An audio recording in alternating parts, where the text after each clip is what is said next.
Chapter 51, The Station Manager.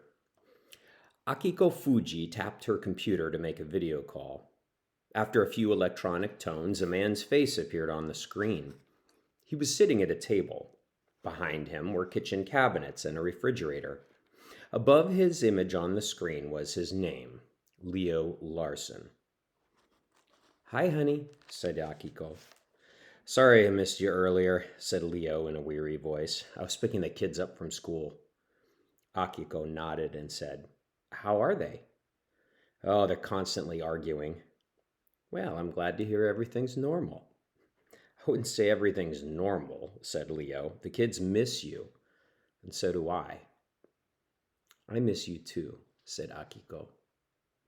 There was a lull in the conversation, and then Leo grumbled, "I really hate that mining station."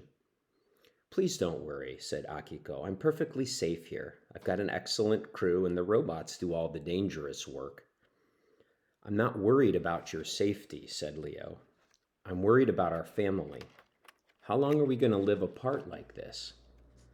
Akiko opened her mouth to speak, but then came the sound of scampering footsteps, and a young girl popped on screen and climbed into Leo's lap.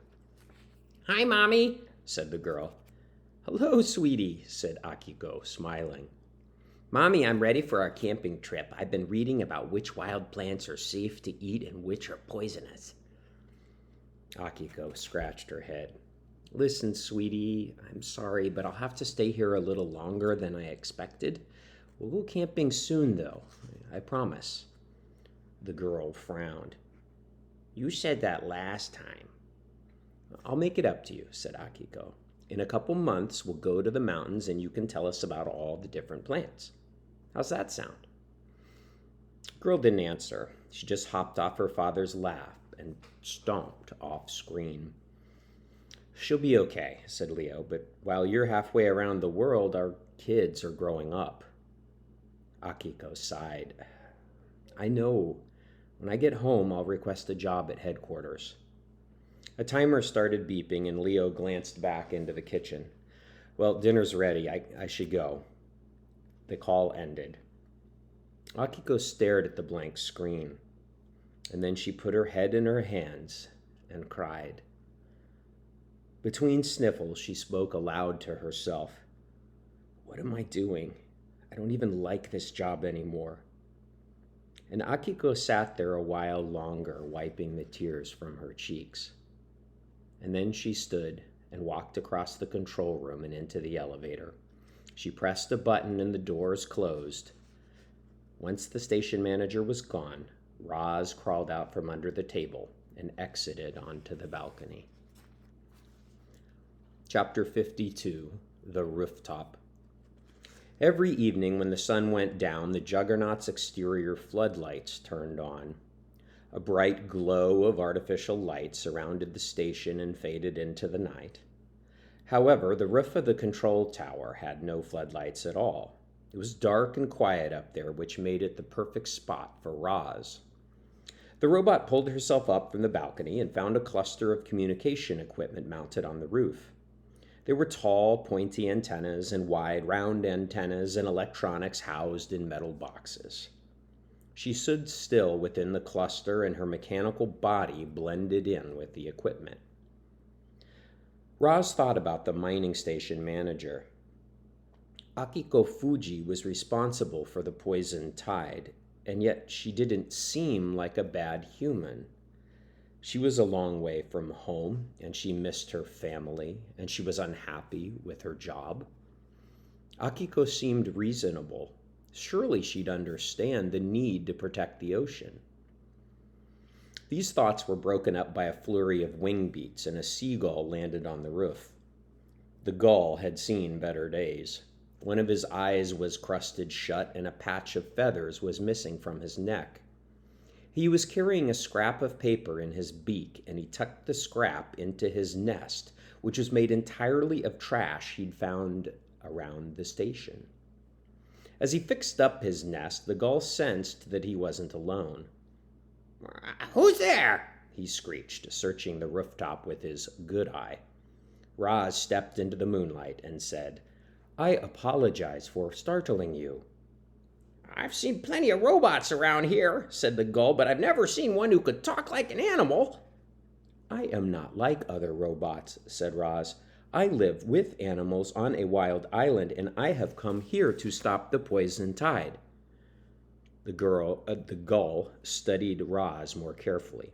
Hold on, I've heard of you. The other day, a flock of terns was squawking about some wild robot who was on a mission to stop the poison tide. I didn't believe the word they said, but here you are. Here I am, said Roz in a friendly voice.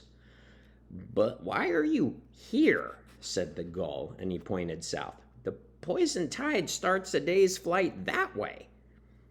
The poison tide actually starts directly beneath us, explained Roz.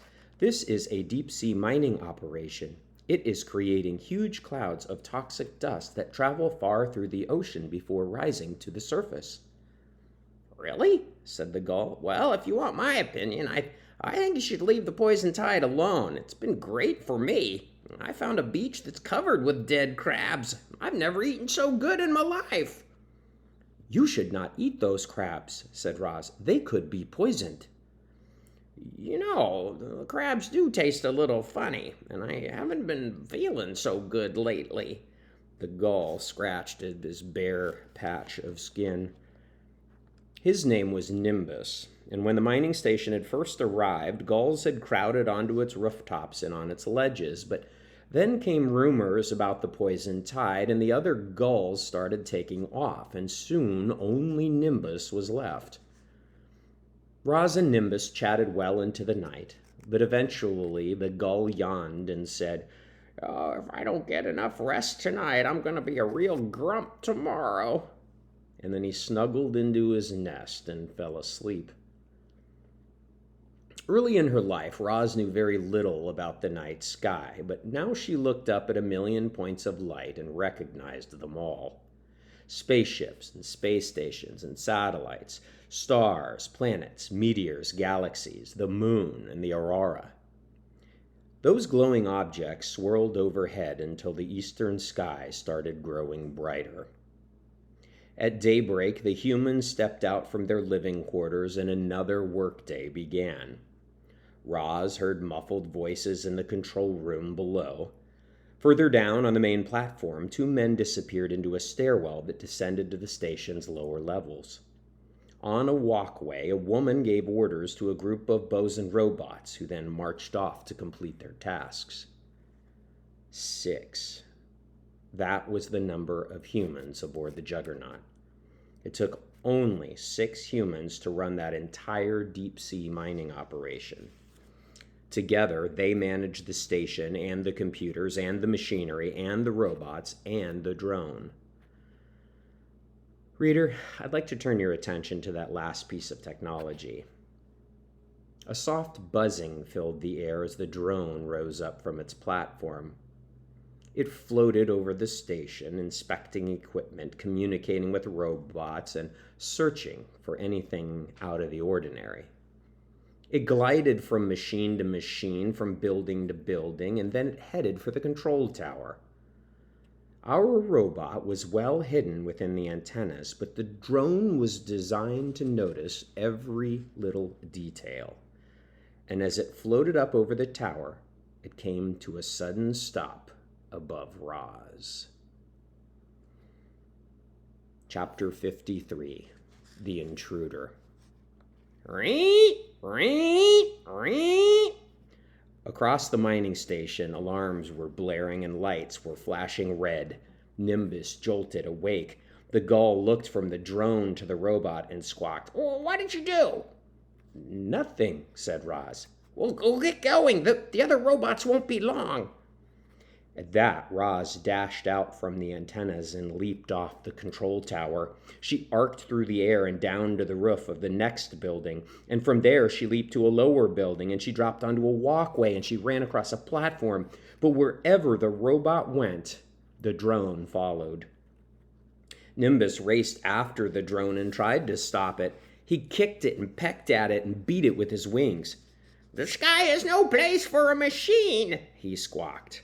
but the drone easily pushed past him and continued following Roz. Stomping footsteps echoed through the buildings and powerful voices boomed. "Warning! Intruder! Warning! Intruder!" The bosun robots couldn't keep up with the wild robot, but the drone tracked her every move. She was sprinting across the main platform when the bosons finally surrounded her. There was nowhere left to run.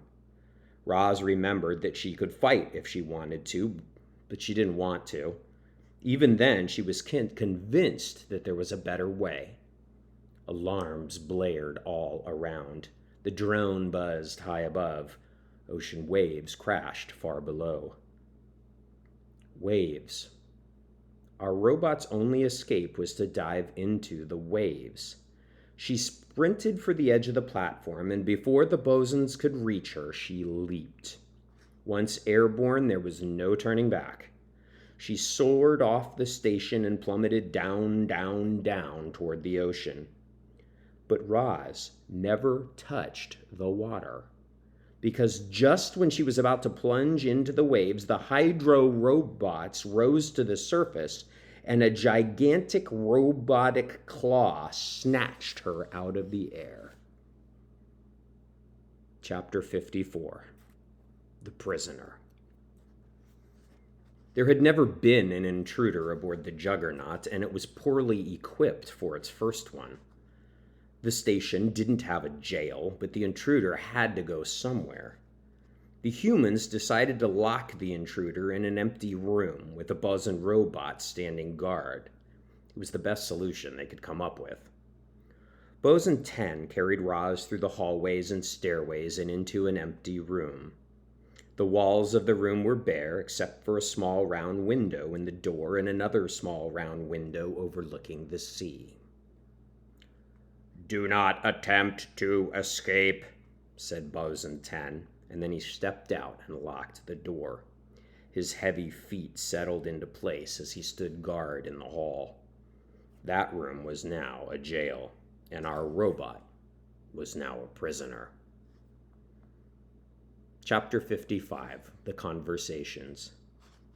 Footsteps came echoing down the hall toward Roz's jail room, and two faces appeared in the door window.